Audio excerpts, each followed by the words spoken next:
What's going on, guys? Welcome back to another play and analysis video, and today let's look at the 7th seeded New York Islanders versus the 10th seeded Florida Panthers. I'm going to be going through the offense, defense, goaltending, and special teams of both of these teams and tell you who I think has the advantage. Don't forget, this is just my opinion, and also don't forget, none of this is set in stone with everything that's going on in the world and with how crazy these playoffs are set up. None of this is set in stone. Some of the players might not even play. This might not even happen. So this entire video is just assuming that every player that's going to be healthy for the play-in series is going to play. And without further ado, let's get started. First, let's take a look at how these teams got here. And let's look at the Islanders first because they're the higher seed. In 68 games played, they have 35 wins, 23 losses, and 10 overtime and shootout losses. And this is good for 80 points and 6th in the Metro Division. And part of the reason they're in 6th place is because in their last 10, they went 2-4-4, and they lost their last 7 games. Now, I don't put much weight into the last 10 going into these playoffs because it's been so long since these teams have played.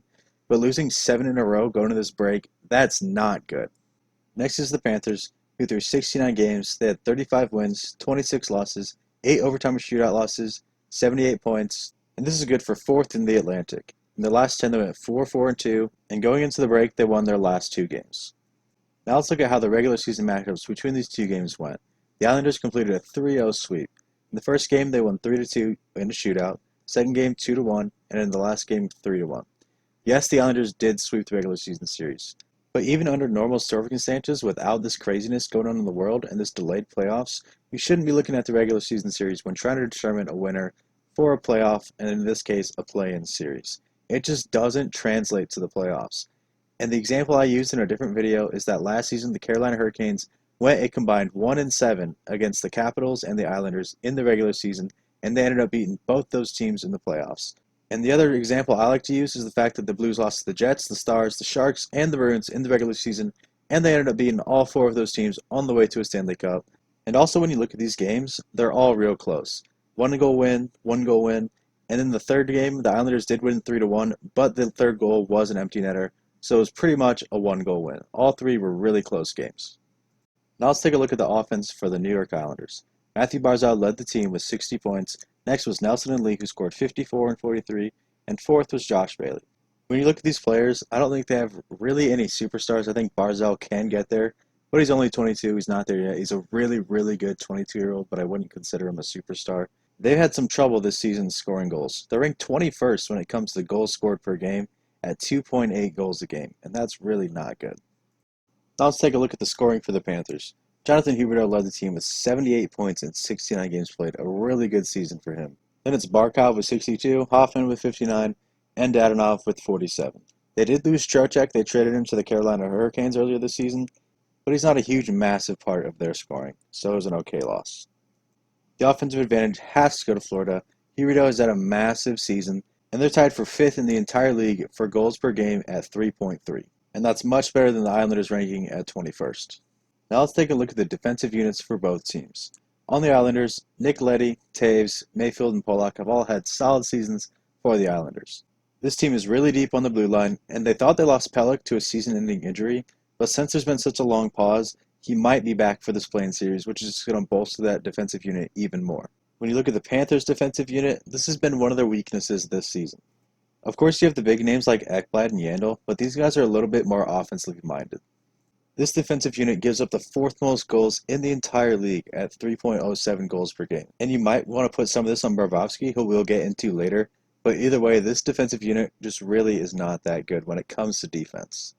And even though the Panthers are probably better offensively when it comes to their defensemen, they're not as good defensively, and this part is about defense, so we're going to go with the Islanders here. The Barry Trotz system in New York is a defensive system, so the nod has to go to the Islanders when it comes to the defensive edge. Now let's take a look at the goaltending, and let's start with the Islanders. Their main starter this season has been Semyon Varlamov, and in 45 games played, he went 19, 14, and 6 with a .914 save percent and a .262 goals against average, which is pretty solid. Backup Thomas Greiss had pretty similar numbers. 31 games played, he went 16, 9, and 4. He had a save percent of .913 and a goals against average of .274. So 2 really similar goalies with similar numbers, and both have been solid in net this season. Now let's look at the Panthers' goaltending. Bobrovsky is their man. He's going to be their starter, and in 50 games played, he's gone 23, 19, and 6. But his save percent is a .900 save percent with a goals against average of 3.23.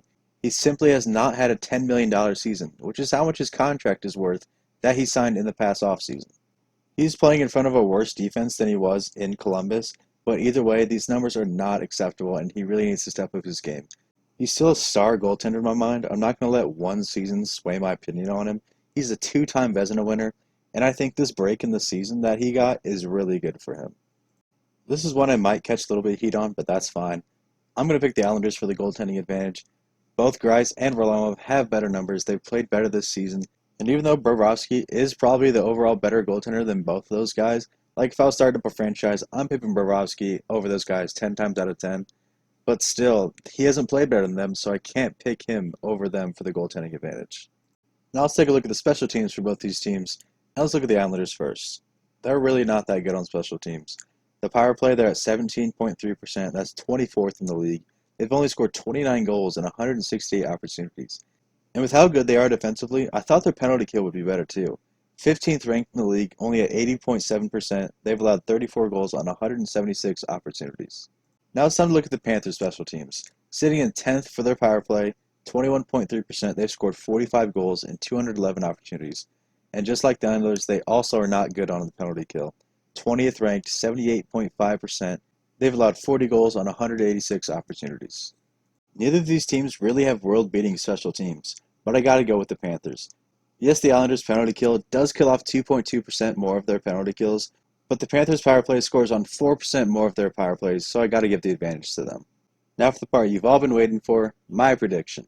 I think this is going to be a really good series. I see it going 5 games. I'm really excited to see that potent Florida offense go against that Islanders defense that's really solid. If the Islanders are able to contain that offense with their goalie play and their solid defense, I think they'll win the series, but that's not my prediction. My prediction is the Florida Panthers will beat the Islanders in 5 games. The big part of my prediction is that I think this break has been really good for Bobrovsky. I think it gives him a time to reset, as well as that defense for the Panthers. I think they're going to step up defensively for their goalie, and I think Bobrovsky is going to play really well, and I think the Panthers are going to come away with the upset win. If you made it this far in the video, thank you so much. You have no idea how much it means to me. Please hit that subscribe button. It takes 1 second, but every subscription means so much to me. And this is actually the 8th analysis video that I'm doing, which means it's the last one. So if you're hearing this, I have an analysis video up for every single play in the series, and I'm going to be keeping that up throughout the rest of the playoffs, all the way up to the Stanley Cup final. Whether or not you agree or disagree with my prediction, please let me know in the comments below who you think is going to win and in how many games.